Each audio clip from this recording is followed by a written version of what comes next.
Bonjour et bienvenue à toi. Aujourd'hui, je te parle liste de naissance. Si tu ne me connais pas encore, je suis Sophie, Octomama, et je suis doula ici à côté de Bordeaux et en distanciel. Je fais suite à un échange que j'ai eu avec une maman dernièrement, mais je pense que ça concerne pas uniquement l'arrivée d'un premier enfant. Peut-être on se dit naturellement, plus on a d'enfants, plus on est équipé et moins on a besoin d'acheter de choses pour préparer l'arrivée de bébé.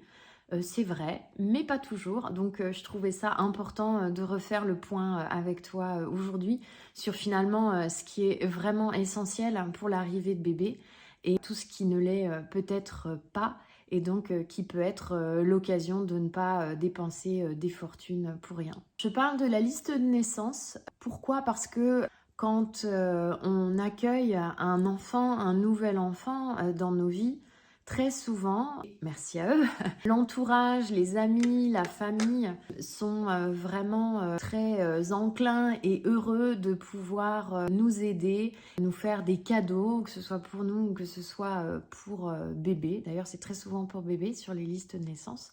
Je vais en reparler juste après. Et l'idée, c'est comment effectivement on peut mettre à profit toutes ces belles attentions pour finalement répondre à ce dont on a vraiment besoin pour l'arrivée de bébé.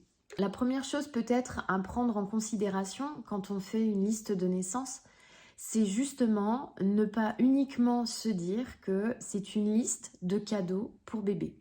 La liste de naissance, c'est aussi et avant tout l'occasion pour les parents de recevoir, de se voir offrir ce dont ils ont vraiment besoin pour bébé. Alors effectivement, bébé a très certainement besoin de certains vêtements, peut-être de quelques équipements pour sa chambre, d'une table à langer et peut-être une poussette, etc.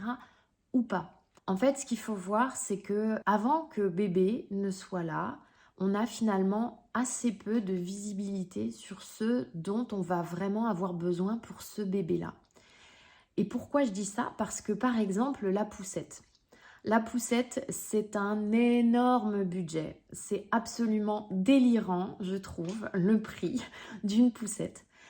Alors qu'on ne sait même pas si bébé va accepter d'aller dans la poussette. Il y a des bébés qui adorent être portés, qui ont besoin effectivement d'être beaucoup portés et qui ne supportent pas d'être dans un landau, un cosy.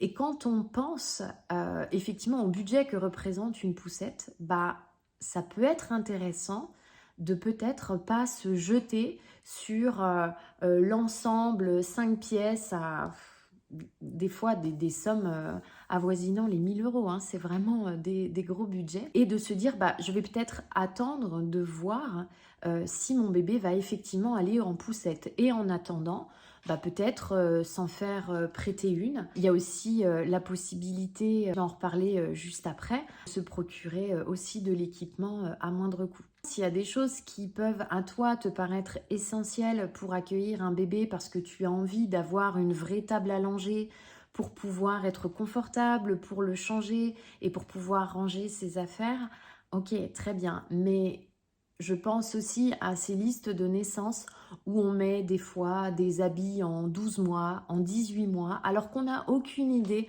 de la croissance de son bébé et donc de qu'est-ce qu'il va porter, quelle taille, en quelle saison. Ou alors des fois des jeux, des dizaines de gadgets, de peluches, alors qu'au final, un bébé, ce n'est peut-être pas ce dont il a le plus besoin quand il va naître. Pourquoi je dis ça? Parce qu'un bébé a avant tout besoin de ses parents et notamment d'une maman qui vit bien cette période postpartum. Je trouve hyper intéressant de pouvoir réfléchir. Et c'est aussi un travail que je fais avec les familles que j'accompagne parce que des fois on a du mal à prendre un petit peu de recul sur ce qui est vraiment essentiel et ce qui ne l'est pas parce que le marketing est quand même assez poussif, je trouve, en périnatalité. Et donc l'idée c'est de se dire mais de quoi ont aussi besoin les parents pour être bien.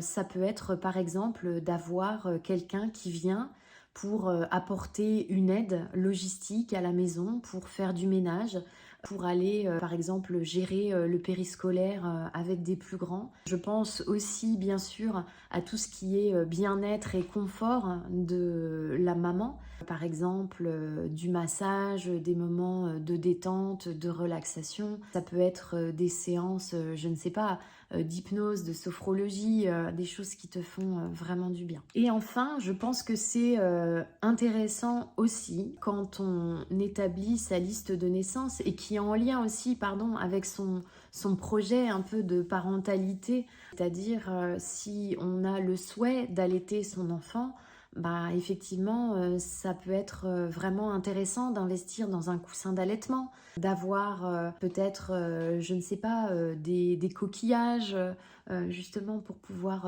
accompagner ses débuts à l'allaitement. Si on a envie de faire du cododo avec son enfant, mais qu'on n'a pas forcément envie de l'avoir dans notre lit, bah, ça peut être un berceau cododo. Donc l'idée, c'est vraiment de se dire quel type de parentalité j'ai envie de vivre avec cet enfant. Il y a, je pense, ce lien à faire pour s'assurer qu'on est vraiment dans quelque chose de très utile. Et très concrètement, si on est en train de penser aux 6 mois, 1 an, voire même après de l'enfant, bon bah ça peut peut-être attendre, ça n'a peut-être pas besoin d'être aujourd'hui sur la liste de naissance parce que d'ici là, les besoins, encore une fois, vont peut-être changer. Et enfin, la dernière chose, voilà, dont je voulais parler pour la liste de naissance, c'est qu'en termes de budget, on n'est pas forcément obligé de mettre un lien vers un site qui vend du neuf. On peut aussi proposer aux gens qui veulent faire un cadeau pour l'arrivée de bébé, d'avoir par exemple une cagnotte et qui vous permet à vous de gérer au mieux vos besoins et d'encourager également les gens, je sais qu'on avait fait ça, à aller acheter d'occasion dans des brocantes, vide-greniers, etc. Mais ça peut être aussi sur des sites comme Le Bon Coin, Vinted, etc. Où il y a énormément de bonnes affaires à faire avec, que ce soit des vêtements, que ce soit de l'équipement, des choses en vraiment très très bon état, voire même neuves. Voilà ce que je peux te partager aujourd'hui sur la liste de naissance. Si tu as envie d'en discuter davantage, si tu as des questions par rapport à telle ou telle chose qui serait utile ou pas, n'hésite pas à me contacter. Et encore une fois, garde en tête de est-ce que c'est vraiment essentiel et surtout est-ce que un tel budget est vraiment bien nécessaire pour l'arrivée de bébé qui, encore une fois, ce dont il a le plus besoin, c'est de parents et notamment d'une maman bien dans ses baskets. Prends soin de toi, je te dis à très bientôt pour une nouvelle vidéo. Ciao. Et pense à t'abonner à la chaîne Octomama, là, en dessous, si ce n'est pas déjà fait. Salut!